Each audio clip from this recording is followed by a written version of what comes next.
Mas não vai ser. Não. Deixa lá. João Luiz.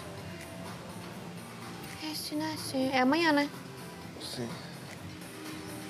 Tá Presente. Tudo bem com vocês? Bom, aí está Vitube, João e Thaís. Eles falam sobre o presente do anjo, né? E perguntam se João está ansioso. Antes dessa conversa aí, Vitube comenta com a Thaís que notou que Juliette está diferente com ela, que não está falando com ela direito. E ainda diz mais: eu não vou atrás dessa vez. Todas as vezes sou eu que tenho que ir atrás. Sempre eu. Até na história da Sara foi eu que fui atrás. Dessa vez eu não vou. Se quiser conversar comigo, vai ter que vir. Aí Vitor já percebeu que Juliette está diferente. E não é pra menos, né? Já que ela chamou Juliette de talarico na festa.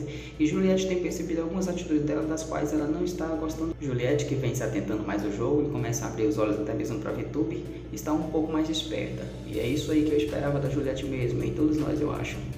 Então fique por dentro aqui do canal para saber um pouco mais dessa história e ver se essa conversa entre ela e Juliette vai mesmo sair, hein? Valeu, galera. Tchau, obrigado.